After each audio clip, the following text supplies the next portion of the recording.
Gradual कशा पद्धतीने सुरुवात झाली होती MST सीटच्या प्रिपरेशनची? तर मी जानेवारीमध्ये स्टार्ट केलेलं MHT CETचं प्रिपरेशन.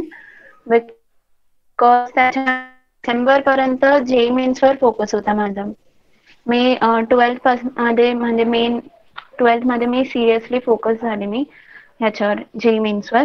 बिकॉज 11th मध्ये मी रिलॅक्स केलेलं जास्त, म्हणजे 11th वॉज वेस्टेड ॲक्च्युली. तर 12th मध्ये मी चालू केली, एकदम सिरियस झाले मी JEE मेन्स बद्दल. बट डिसेंबरमध्ये जाऊन मी सिन्स ॲडव्हान्सची पण सायमल्टेनियसली करत होती, तर त्यामुळे मला वाटलं की ॲडव्हान्स आणि मेन्स दोघं होऊ नाही शकणार क्रॅक, कारण जानेवारी फेब्रुवारीमध्ये काहीतरी झालेली JEE मेन्स. तर म्हणून मी स्विच झाली आणि मी फोकस ठेवला आपला फक्त CETवर आणि मग CETच केलं मी बस. बोलताना मगाशी म्हटलीस की 11th वेस्ट झाली असं तू म्हटली. एक्झॅक्टली वेस्ट म्हणजे नेमकं काय झालं होतं, काय इश्यू झाला होता? तर 10th झालेली आणि कॉलेज चालू झालेले, तर मग मी 11th मध्ये म्हणजे जास्त तर रिलॅक्सच केलेलं. एवढं काय म्हणजे फोकस टाकला नाही स्टडीजवर. ते काय जास्त तर मी बाहेरच राहायची. तर हां. रिअलाइज 2-3 महिन्यापूर्वी झालं की MST CET वरती फोकस करावं लागणार आहे आपल्याला, राईट? हां मग हां. त्यानंतरची फेज कशी होती? काय काय केलं त्या 3 महिन्यांमध्ये? मी आधी तर म्हणजे मी गायडन्ससाठी गेली युट्यूबवर. ठीक आहे, कारण मला CETचं एवढं काय आयडिया नव्हता. तर मग मला मेन तर गायडन्स हवी होती. तर ते मी युट्यूबवरून मी गॅदर केली आणि आय फेल्ट की मी जास्त तर स्ट्रॅटेजीज माझे जे होते ते हेच गायडन्सनेच म्हणजे जे पण होतं त्या इंटरव्ह्यूजनेच इम्प्लिमेंट केले मी. आणि मग 3 महिन्यात मी काय केलं की आपले जे HSCचे टेक्स्टबुक्स असतात मॅथ्ससाठी, ठीक आहे, त्यावर जास्त फोकस दिला मी. आणि मी ऐकलेलं की केमिस्ट्रीचं पण टेक्स्टबुकवर जास्त फोकस द्यायचा असतो. तर हां, ते सगळे तसे टिप्स मी सगळे इम्प्लिमेंट केलेले. ओके, मग असं म्हणता येईल का की प्रिपरेशन मोस्टली त्या लास्टच्या 3 महिन्यात झाली का आधी पण करतच आली होती तू? नाही, CETचे तर नाही करत होते मी. ओके ओके, म्हणजे बोर्ड्सचं फक्त चाललं होतं आणि लास्टच्या 2-3 महिन्यामध्ये जास्त एफर्ट्स दिले, right? Yes. Okay. Test series solve केल्या असतील तू या दरम्यान, केल्या? हां, मी टेस्ट सिरीजवर लास्टमध्ये फोकस दिलेला. लास्टचा एक अर्धा महिना राहिलेला तेव्हा मी टेस्ट सिरीज चालू केलेले टार्गेटचे. ओके, कसा फायदा झाला टेस्ट सिरीज सॉल्व्ह करण्याचा? टेस्ट सिरीज तर मी बोलते तेच रेकमेंड करते मी ॲक्च्युली. लास्टच्या अर्ध्या महिन्यात तरी ॲटलिस्ट आपण टेस्ट सिरीजच सॉल्व्ह करायला हवे. बिकॉज जे 3 आवर्स असतात ते मॅनेज करायला टेस्ट सिरीज खूप इम्पॉर्टंट आहेत. Okay, we should focus mainly on solving papers. आणि कारण ते 3 आवर्स आपण सिटिंग पण आपल्याला करायची प्रॅक्टिस असायला हवी. तर मग आय फील की लास्टच्या अर्ध्या महिन्यात तरी मिनिमम 1 महिना नसला तरी अर्ध्या महिन्यात तरी आपण टेस्ट सिरीजच करायला हवे आणि रिव्हिजन. तू किती टेस्ट सिरीज सॉल्व्ह केल्या होत्या? मी अंदाजे मी 20 केलं असेल. ओके, आणि त्या कुठून केल्या होत्या सॉल्व्ह? टार्गेट. ओके, टार्गेटमधून. बुक्स कोणता यूज केल्या होत्या MST सीरीजसाठी? तर मी टार्गेटचे यूज करत होते. बट मेनली मी सजेस्ट करणार की आपले जे टेक्स्टबुक्स असतात मॅथ्स आणि केमिस्ट्रीसाठी मेनली, या दोघं विषयांसाठी मी रेकमेंड करणार की आपले टेक्स्टबुक्स खूप इम्पॉर्टंट आहेत.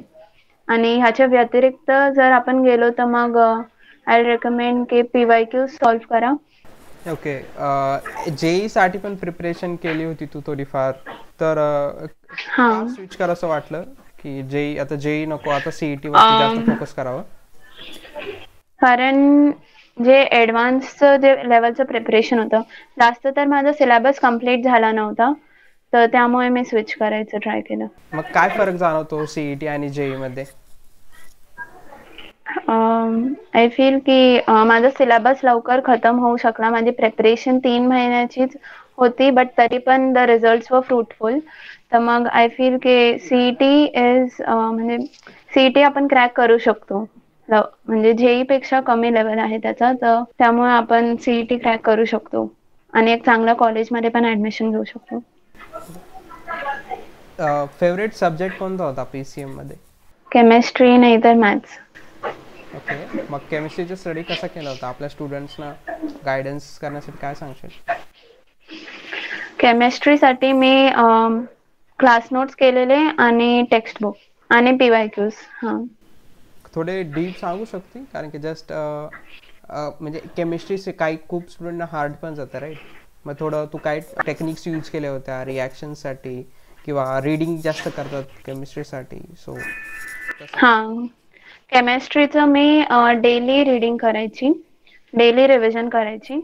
म्हणजे आता सपोज आपण लेसन कोणता स्टार्ट केला, तर मग त्याचे लेक्चर्स आपण बघतोय, तर डे 1 जे असतं त्याचं रिव्हिजन आपण डे 2 ला करायला हवं आणि डे 1 डे 2 जे आपण नोट्स काढले आहेत दोघांचं आपण रिव्हिजन डे 3 ला करायला हवं आणि हे आपण कंटिन्यू करत राहायचं जोपर्यंत आपलं ते लेसन कम्प्लीट नाही होत तोपर्यंत. तर मग that has been very helpful to me, तसं रिव्हिजन जर आपण केलं तर. आणि मग एकदा तो लेसन एंड झाला की मग आपण नेक्स्ट लेसनला वाढतो. तर तेव्हा पण आपण लेसन 1 चं रिव्हिजन थोडं करायला पाहिजे regularly. that has helped me for all the subjects. Mathematics विषय? मॅथमॅटिक्स साठी मी बोलणार की टेक्स्ट बुक करा. मेन आपली जी HSC ची टेक्स्ट बुक आहे ती इनफ आहे आणि जर त्याच्या अलावा जर काय करायचं असलं तर मग आय रेकमेंड की PYQ सॉल्व करा. बस तेवढंच आहे. ओके, आणि फिजिक्स लास्ट आपला? फिजिक्स साठी मी क्लास नोट्सच केलेले आणि PYQs. बट मला वाटतं की जर तुम्हाला म्हणजे असणार टाइम तुमच्याशी होतंय तर मग JEE चे PYQs पण आपण सोडवू शकतो फिजिक्स साठी. तू जी प्रिपरेशन केली 3 मंथ्स मध्ये CET साठी एकदम एफर्ट्स देऊन प्रॉपरली, त्या 3 मंथ मध्ये आपण थोडंसं डीप मध्ये जाऊ. काय जेव्हा तू ठरवलं की आपल्याला CET वरती फोकस करून CET मध्येच करायचं आहे, तर हे जेव्हा रिअलाइज झालं आणि ठरवलं त्यावेळेस काय स्ट्रॅटेजी तू स्वतःची बिल्ड केली? मी मेन तर रिव्हिजन वर फोकस केला आणि म्हणजे डेली माझे एक टार्गेट असायचा लेक्चर्सचा, तो मी कंप्लीट करायची आणि जो पण माझा टार्गेट असायचा डेलीचा तो मी कंप्लीट करायवर फोकस करायची. तर त्यामध्ये आपले लेक्चर्स यायचे, मेन तर रिव्हिजन यायचं. रिव्हिजनसाठी टाइम चालला जायचा आणि त्याबद्दल वाईट पण वाटायचं तेव्हा की रिव्हिजन मध्येच एवढा टाइम चालला जातोय. बट रिव्हिजन ॲट द म्हणजे on the exam day it has helped me a lot. ठीक आहे, जे पण जास्त आपण रिवाइज करतोय ते जास्त आपल्याला म्हणजे क्लिक होतं एक्झाम मध्ये आणि CETच्या एक्झाम मध्ये क्लिक होणं खूप इम्पॉर्टंट आहे. बिकॉज तिकडे तुम्हाला कळणार की त्या 3 आवर्स मध्ये क्लिक व्हायमुळे आपलं किती टाइम वाचतोय. तर तेच रिव्हिजन केलं मी. आणि रिव्हिजनची मेथड काय होती? म्हणजे नोट्स होतं तुझ्याकडे अवेलेबल का? काय मेथड्स काय होत्या रिव्हिजनच्या टेक्निक्स? ओके, तर आपण लेसन 1 साठी आता समजा मी लेसन कोणता स्टार्ट केला तर मग मी त्याचे जे शॉर्ट नोट्स असतात ते मी बनवायची, त्याचे PYQ सोडवल्यानंतर. लेसन संपला की मग मी PYQs त्याचे सॉल्व करायची, चॅप्टर वाईज मी PYQ सॉल्व करायची. तर त्याचे PYQ सोडवल्यानंतर आपण त्याचे शॉर्ट नोट्स बनवायला हवे आणि आपण नेक्स्ट लेसन्सवर कोणत्या पण लेसनवर असावं, बट आपण आधीचे लेसन्सचं आपण रिव्हिजन करायला हवं रेग्युलरली आणि ह्या शॉर्ट नोट्स मधून मी करायची ते रिव्हिजन. ओके, शॉर्ट नोट्स खरंच इम्पॉर्टंट आहेत. खूप कारण की इम्पॉर्टंट. आपण प्रिव्हियस इंटरव्ह्यू घेतलेला होता, रुद्धी असं नाव होतं त्या स्टुडंटचं, तर तिने देखील शॉर्ट नोट्स मधूनच चांगली रिव्हिजन केली. आणि मोस्टली जर शॉर्ट नोट्स स्वतःचे असले तर चांगलंच आहे. बरोबर. आपण आपल्या ऍप वरती देखील अवेलेबल करून दिले होतं, तर कोणाला हवे असतील तर ते आपल्या ऍप घेऊ शकतात. ठीक आहे, तर 3 महिने तू जे म्हटली त्याला तू डिवाइड कसं केलं होतं? पहिल्या महिन्यामध्ये हे, दुसरा हे आणि तिसरा हे, काय असं केलं होतं? माझं जे म्हणजे माझं टार्गेट होतं की लास्टचा 1 मंथ जो आहे तो मी कम्प्लिटली आपले जे टेस्ट सिरीज असतात, मॉक टेस्ट असतात त्यामध्ये करू.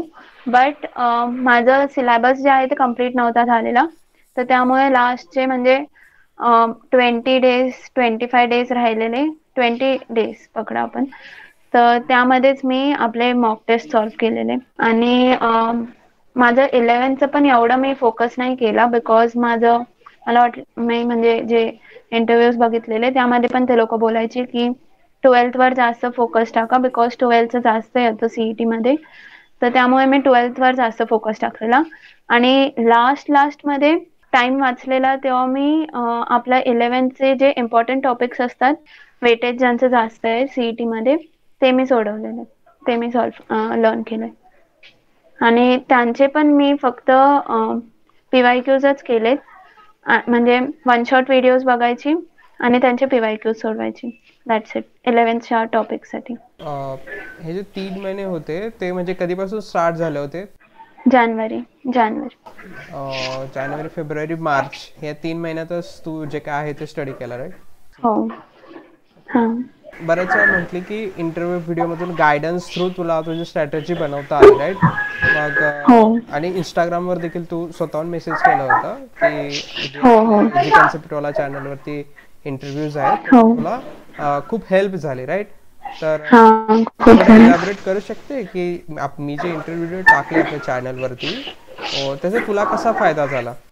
आता जे आपण आता गायडन्स शोधायला गेलो युट्यूबवर CET साठी, तर मग कोणी असं म्हणजे फक्त रोड मॅप देते वगैरे असे खूप कमी व्हिडिओज होते त्यावेळेस. तर त्यामुळे तेव्हा इंटरव्ह्यूज वर the only source I felt. तर त्यामुळे मी इंटरव्ह्यूज बघितले, खूप इंटरव्ह्यूज बघितले ऍक्च्युली मी. आणि जास्त तर इंटरव्ह्यूज तुमच्या चॅनलवरचे होते. तर त्यांनी मला खूप हेल्प केले, बिकॉज जे स्टुडंट्स तुम्ही ज्यांच्याशी बोलले त्यांनी खूप सारे असे स्ट्रॅटेजीज बोलले, ते मला खूप हेल्पफुल राहिले आणि त्याच्यामुळे मला खूप चांगले रिझल्ट्स पण भेटले. तर त्यामुळे ते इंटरव्ह्यूज मी हे केले. ओके. ती आपली interview playlist students link description बॉक्समध्ये देतो. 40पेक्षा जास्त जे इंटरव्ह्यू आहेत स्टुडंटचे ते मी अपलोड केलेले आहेत.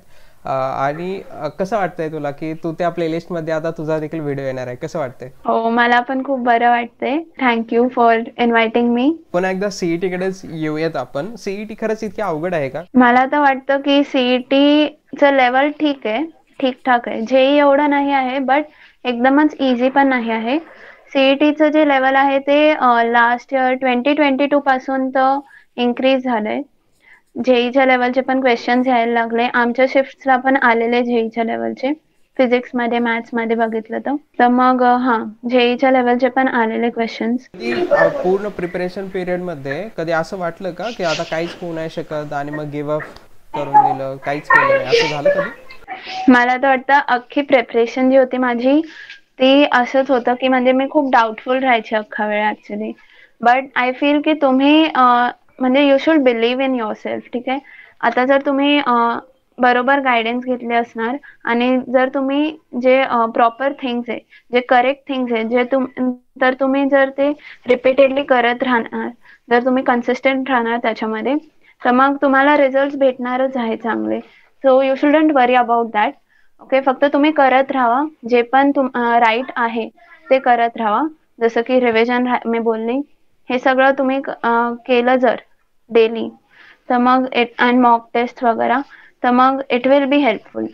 तुम्हाला रिझल्ट दिसणार ऍट द एंड. रुटीन कसं होतं प्रिपरेशनच्या दरम्यान पूर्ण डे मध्ये? कारण की एक कॉमन फॅक्ट आहे सगळ्या स्टुडंट्स मधली जी मला फाउंड झाली की ते सगळे रुटीन मध्ये होते. कधी म्हणजे आज केला उद्या नाही केला असं नव्हतं. तर रुटीन मध्ये तुझं पण 100% रुटीन असणार फिक्स. ते कसं होतं? तर मी जास्त तर मी रात्री अभ्यास करायची. बट आय रेकमेंड की जर तुम्हाला सकाळी उठून करता येतंय तर मग करा, बिकॉज सकाळचा अभ्यास आपल्याला माहिती आहे की चांगलाच असतो. आणि मी रात्री पर्यंत करायची. माझं मेन तर गोल होतं की माझं जे डेली टार्गेट आहे ते व्हायला हवं, तर त्याच्यावर मी फोकस करायची मेन. सकाळी मी 9-10 वाजता उठायची आणि म्हणजे मी जास्त तर माझं फिक्स्ड असायचं की माझे जे स्लीप सायकल आहे ती 6 आवर्सची तर हवं मिनिमम, बस. ओके. मोस्टली तुला रात्री स्टडी होत होता म्हणून तू रात्रीचे करायची, राईट? सो हे डिपेंड करतं की काही स्टुडंट त्यांच्यानुसार अभ्यास करतात, पण रुटीन तर नक्की होतं, राईट? रुटीन इम्पॉर्टंट आहे. आणि